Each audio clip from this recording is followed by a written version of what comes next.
Welcome back my YouTube channel guys. और आज देखो मैं आपके लिए दो क्वेश्चन और लेकर के आया हूँ।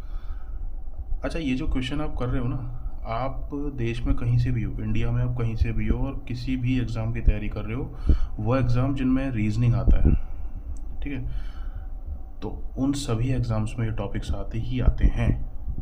रीजनिंग के कुछ 20-22 टॉपिक्स हैं और वो सभी टॉपिक्स आते हैं, हर एग्ज़ाम्स में आते हैं। हर एग्ज़ाम, कोई भी एग्ज़ाम हो, इवन यूपीएससी हो, आते ही आते हैं, ठीक है।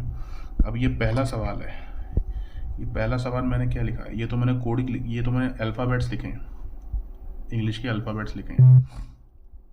ये मैंने क्या लिखा है, P Q S T S R P O B C E F, क्या है ये भी इंग्लिश के अल्फ़ाबेट्स हैं। अब हमें ये देखना है कि ये इससे किस तरह रिलेटेड है, ये इससे किस तरह रिलेटेड है। अब देखो, हम पी से एस को रिलेशन, पी से एस का रिलेशन देखेंगे तो पी यहाँ पर है तो 1 2 3, तीसरी पोजीशन पे एस है तो +3 हो गया। फिर क्यू का देखेंगे तो क्यू के बाद पहली पोजीशन पे आर है, तो यहाँ पर जो ये डिफरेंस है, यहाँ पे तो 3 का आ गया, यहाँ पे एक का आया, तो ये तो सेट ही नहीं हुआ। भाई डिफरेंस तो सेम आना चाहिए, अगर 3 का आया तो सब में 3 चलना चाहिए। अभी तक मैंने आपको प्लस प्लस का बताया था, ये आज माइनस का सवाल है। इसको कैसे करेंगे हम, ये मैंने नीचे, इसको मैंने इसके नीचे लिख लिया, आप चाहो तो सामने भी लिख सकते हो। हम क्या करेंगे, इस तरह से तो हमारा डिफरेंस सेम नहीं आ रहा। हम क्या करेंगे, P को उठाएंगे और एक लास्ट वाले को उठाएंगे, इन दोनों में -1 का डिफरेंस आ रहा है, ठीक है। उसके बाद फिर हम इसको Q को उठाएंगे, फिर P को उठाएंगे, इसमें भी -1 का डिफरेंस आ रहा है, क्योंकि A B C D, देखो यहाँ पे P है, यहाँ पे O है, ये O और ये P, या P या O कुछ भी कर लो, ठीक है।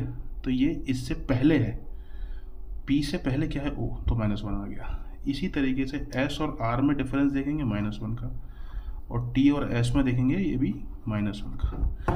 अब कमेंट सेक्शन में आप आंसर दिया करो, मैं जिस हिसाब से समझाता हूँ कमेंट सेक्शन में आंसर दिया करो, इसका क्या आंसर बनेगा। जो रूल इसमें फॉलो हुआ है वही रूल इसमें फॉलो होगा, इसके सामने इसका आंसर मुझे कमेंट सेक्शन में बताना क्या आंसर आएगा। अब देखो दूसरा सवाल है, ब्राउन की कोडिंग लिखी हुई है 1 2 3 4 5 अकॉर्डिंग टू एग्जामिनर, है ना।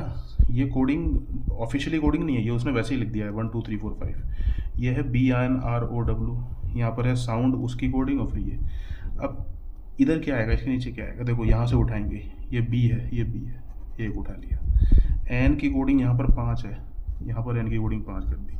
O की कोडिंग 3 है, उसके बाद में R की कोडिंग 2 है, और W की 4 है। इसी तरीके से इसका आंसर बताओ कमेंट सेक्शन में क्या होगा, इधर से ही उठाना है।